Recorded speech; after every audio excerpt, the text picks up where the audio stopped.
ভাতৰ লগত কি আছে মা? মোৰ বৰ মাংস খাবলৈ মন গৈছে। ৰবাহে মইনা, তোমাৰ পাপাই কি আনিব? পিছতহে গম পাম, কাম কৰিবলৈ কৈছে। সেই ঘৰত নহয় চাউল এটাও নাই। আৰু ঢেকীয়া চিকা দিছো। চাউল কেইটা হ'লে কিবাকে ভাত বনাই দিব পাৰো। নিমখ তেলেৰে খাব পাৰিবা।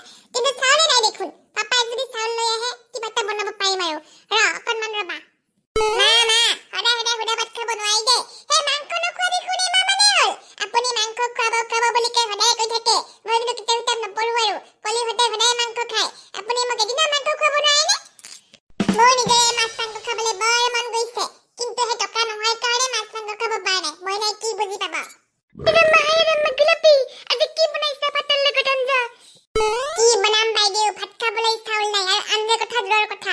এই আঞ্জা আনিবলৈ আনিছো, ঢেকীয়া আনিছো, কচু আনিছো। কিন্তু ভাত খাবলৈ চাউল নাই। ক'ত পাওঁ চাউল? মানুহজনে অহা নাই।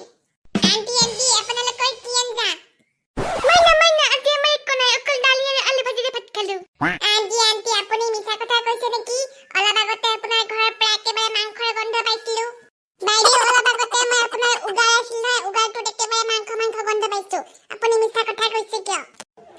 ইহঁতে গম পাই গৈছে আজি মাংস আছিল বুলি। পিছে পেট ফুলিব বুলি মই মিছা কথা ক'লে এতিয়া আৰু ধৰা পৰিলো। এতিয়া ঘৰত সোমোৱাই ভাল হ'ব সোনকালে। আন্টি আপোনাৰ ঘৰটো আমাৰ একেবাৰে ওচৰত। আপোনালোকৰ যি ৰান্ধে সেইটোৱে মই গম পাই যাওঁ। আপুনি মিছা পাতিলে কি হ'ব? এতিয়া ধৰা পৰিলে নহয় লাজ লাগিছে, হয়নে আন্টি? এই গোলাপী, তোমালোকে ভাত ৰান্ধাই, মই বাচ্চাটোক কান্দি আছে নহয়। এতিয়া মই যাওঁ দে ঘৰত। এই গোলাপী ছোৱালীজনী কেনেকে গম পাই মাংস থকা বুলি? তাই আকৌ আমাৰ পৰা মাংস চুৰ কৰি খাল নেকি? মা, এই আন্টিজনী ইমান বেয়া। আমাৰ ঘৰৰ ওচৰতে হাতৰ ঘৰ। তথাপি মই অকণমান মাংস নিদিয়ে খাবলৈ। অকণমানো মৰম নকৰে। মই ঘৰৰ ছোৱালী বুলি তাই অকণমান মাংস দিব পাৰে। বেলেগৰ আশা নকৰিবা।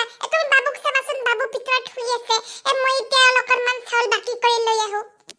মইনা, মই যাওঁতে এতিয়া আহোঁতে অকণমান পানীও লৈ আহিম আৰু চাউল বাকি কৰি লৈ আহো। তুমি ভালকে চাবা দে। আৰু বাবুক চাবা ভালকে। আৰু জুইটো জ্বলি আছে নহয়, ইয়াতে অকণমান পানী গৰম দিবা। মই আহি আছো। হবা মা আহোঁতে কিন্তু এক পেকেট হাজমোলা আনিবা। মোক খাবলৈ বৰ হাজমোলা খাবলৈ মন গৈছে। হ'ব মইনা, তুমি ভাইটিক আৰু এই জুইখিনি ভালকে চাবা দে, ভয় লাগে। বতাহ দি আছে। এই আন্টিজনী ইমান বদমাছ। মাংস নোখোৱা বুলি কয়। ইমান মিছা কথা আৰু ক'ব লাগে নে? ইমান যে গৰম লাগি আছে কিয়? মাই গড, বতাহবিলাক ইমান দিছে, জুইবিলাক ইমান জ্বলিছে। মোৰ কিন্তু বৰ ভয় লাগিছে। মই সোনকালে বাবুক লৈ ইয়াৰ পৰা পলাও। যদি জুই লাগি যায় কি হ'ব? হে প্ৰভু, জুইটো দেখোন আকৌ বেছিকে জ্বলি আছে। মই সোনকালে যাওঁ, ভাইটিক লৈ পলাও, মাক মাতি লৈ আহো। হে প্ৰভু, জুইটো ইমান বেছিকৈ জ্বলি আছে। মই সোনকালে মাক ক'বলৈ যাওঁ। মোৰ বৰ ভয় লাগি আছে। এতিয়া যদি ঘৰটো জ্বলি যায় মোক কি দোষ দিব? আন্টিহঁতৰ ঘৰটো জ্বলিলে একো নহয়, কিন্তু আমাৰ ঘৰটো জ্বলিলে কি হ'ব? বহুত দিগদাৰ হ'ব। মাক সোনকালে ক'বলৈ যাওঁ। মা জুই লাগিছে। কোনোবাই বচাওক। জুই লাগিছে। কোনোবাই মোক বচাওক। কোনোবাই ফায়াৰ ব্ৰিগেডক মাতি আনক। মোৰ বাচ্চাটো ঘৰৰ ভিতৰত আছে। কোনোবাই বচাওক। মোৰ ঘৰটো জ্বলি শেষ হ'ল। আন্টি কেনেকৈ জুই লাগিছে? আপুনি সোনকালে ফায়াৰ ব্ৰিগেডক ফোন কৰি দিয়ক আন্টি। ভণ্টি তুমি ফোন কৰি দিয়াচোন। মোৰ ল'ৰাটো নহয়, মোৰ পৰাটো এই ঘৰৰ ভিতৰত আছে। মই মৰিলো, মোৰ ঘৰটো জ্বলি গ'ল। আন্টি ফোন কৰি দিছো ফায়াৰ ব্ৰিগেডক। হে প্ৰভু, এতিয়া দেখোন বৰ জুই লাগিছে। চেলফি এটা উঠি ল, চেলফি ফেচবুকত দিব পাৰিম। আন্টি মই ফোন কৰি দিছো। গাড়ীবিলাক আহি আছে, পুলিচৰ গাড়ী আৰু মেডিকেলৰ গাড়ী। বচোৱা।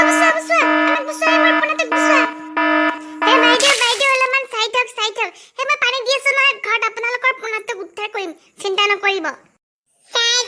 জুই কিন্তু বৰকৈ লাগিছে। কেনেকৈ বা জুইটো লাগি আছে? মানুহ মাতিব লাগিব আৰু।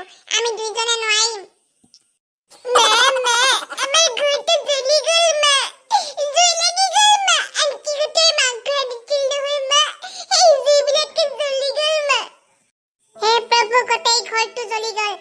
মোৰ একেবাৰে কাপোৰবিলাক গোটেই জ্বলি গ'ল। এতিয়া মই ক'ত থাকিম, কি কৰিম? বাইদেউ, আপোনালোকে চিন্তা নকৰিবা, আমি আহিছো নহয়। পানী দিম। আপোনালোকৰ ঘৰটো গছিকে নজ্বলে, চিন্তা নকৰিবা। আপোনালোকৰ কাপোৰবিলাক ঠিকে থাকিব। মোৰ পনাটোক বচাওক।